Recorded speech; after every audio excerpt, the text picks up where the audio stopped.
happy that we were able to make the trilogy and able to tell this story, and that it's not like we could just go and make it, that we needed the fans, we needed the people to kind of believe in this universe, believe in these characters, believe in Shepard's story. We've accomplished what we wanted to. We accomplished so much of what we wanted to. We told a story that had integrity, and that chapter is now over, and I feel like it is right to move on, right to let that go. I think when you see just how impassioned the players get about their Shepard and about the characters that they've kept alive and the choices that they've made, that kind of tells me that along the way we did something right as far as really just creating an experience that people could really believe in. Prepare yourselves for the arrival.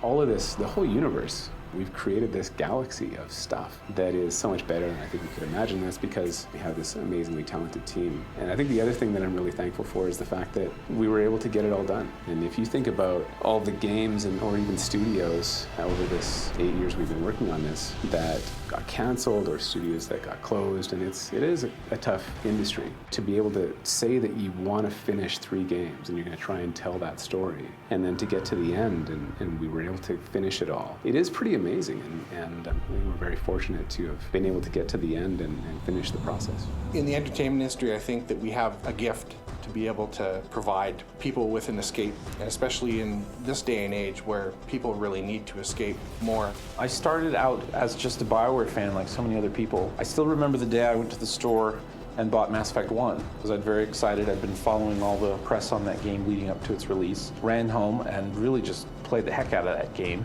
and was blown away by the universe they'd created and the characters and the story. I've been with these characters for a really long time, and it does feel like seeing friends that you're probably never going to see again, and a lot of bittersweetness to it. I go home and I talk to my wife, and she looks at me, she goes, "What's wrong?" Like, you know what? You know you're getting ready to say goodbye to a very close friend. It's something that's been with me for 6+ years now, so very aware right now.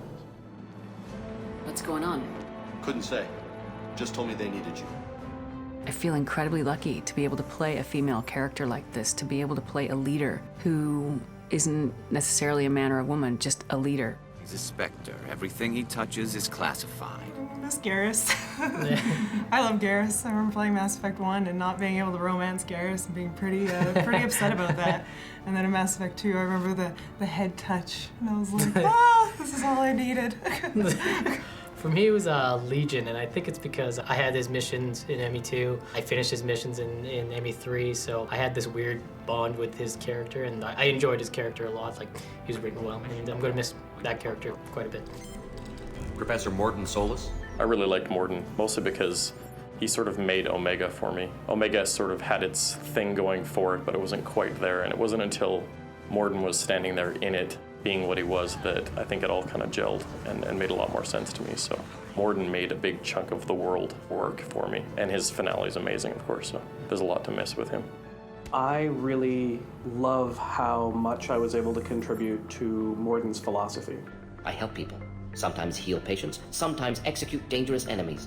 It felt like something that was deeper and a little bit more introspective than we were able to do in other parts of the game. Yes, unexpected to be working with Cerberus. The Mass Effect fans are like on any other. At the cons, on Twitter, on Facebook, the passion and the expression of deep feeling about these characters and the connectedness to them is incredible, absolutely incredible. I'll forever be thinking about that.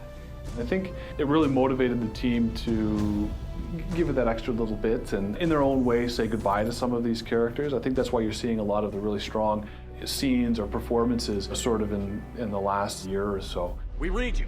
Give me your location.